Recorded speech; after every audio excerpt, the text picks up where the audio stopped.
The closing speech is a vital moment at any event, and in many ways, it's the most important moment. Now, while this video is aimed at MCs and event hosts, the tips inside will be equally applicable to speakers doing that closing speech. So here are the vital components that you need to consider. 2 things. A, what is this event really all about? And we've done a complete video training on this very topic, the briefing. It covers what you really must find out from your client. In a nutshell, that's the theme and the message and the actions that the client wants the delegates, the audience, to take away from the event, how they should feel and act. And that is what you should be trying to reinforce in your closing remarks. The second thing you need to know is what is happening just before your closing. Who's the last speaker and what's their topic? And are they going to be doing any closing comments or just their normal presentation? Many speakers, knowing that they are the last speaker at an event, will take on some of those responsibilities. The client may actually ask them to. So there's no point in actually doubling up or repeating things that they may say. You'll still need to thank them after their speech, and we've got a full training about thanking a speaker up there. So now we've established the aims and the objectives that the client wants, and we know what's happening just before the closing. Let's craft a closing speech. I'm going to give you the 6 components of a closing speech, and if you stick to the end, I'm going to give you a bonus idea that will dramatically multiply the number of offers you get to do more paid MC assignments. Sounds good? Let's go.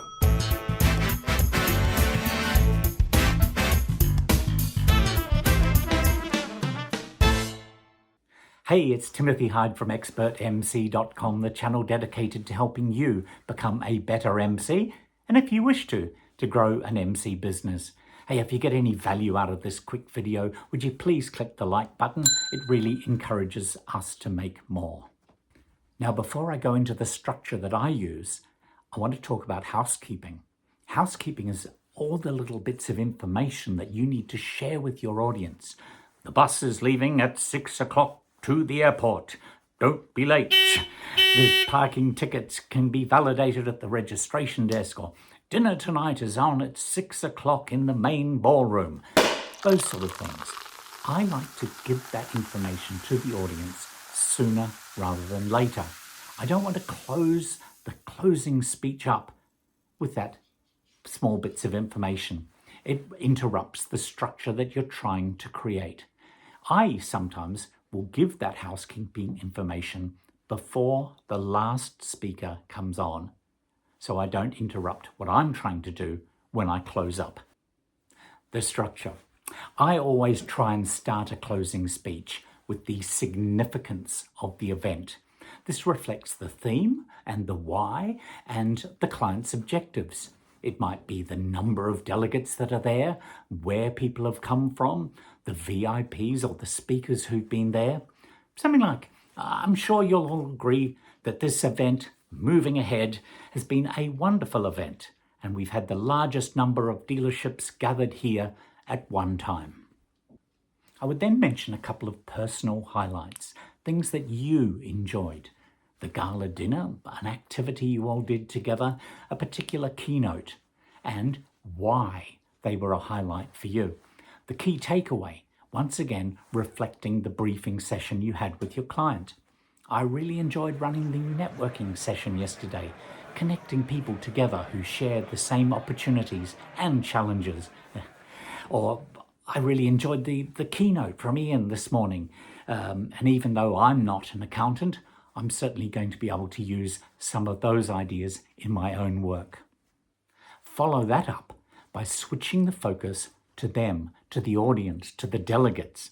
Mention a couple of benefits that they would have received from the event. Perhaps some tools and techniques that you saw being taught from a presentation, or perhaps collaboration with their colleagues and their peers. At longer events, I will sometimes on the last day ask a few of the delegates for their feedback. What did you get out of this? And then reflect that in my own comments at that point. Then a call to action. What did the client want them to think, feel, or do after the event? Was it to share information with their colleagues and their community when they got back to where they came from? Was it to change their work practices the next week or the next day? As you settle back into your regular work, please try and remember those lessons that you were taught at our workshops today. Or please think for a moment, what are the 1 or 2 things that you're going to do differently when you get back next week? Then you can thank the speakers, the sponsors, the audience, and thank them for their cooperation. And lastly, thank the organisers. Now, before I send them on their way, I usually insert a humorous line, an appropriate quotation.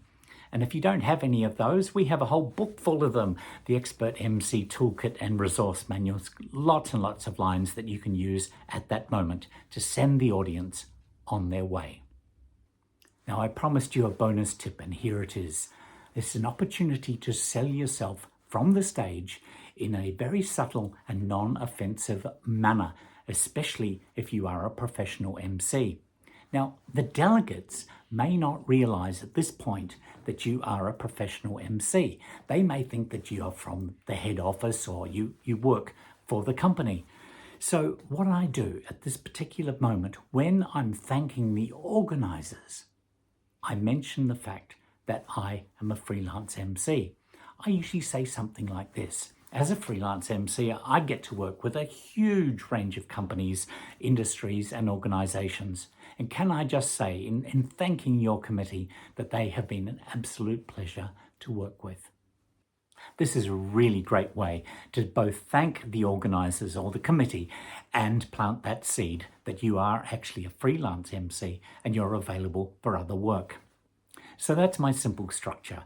Significance, my highlights, their benefits, the call to action, some thanks, and then a line to send them on their way.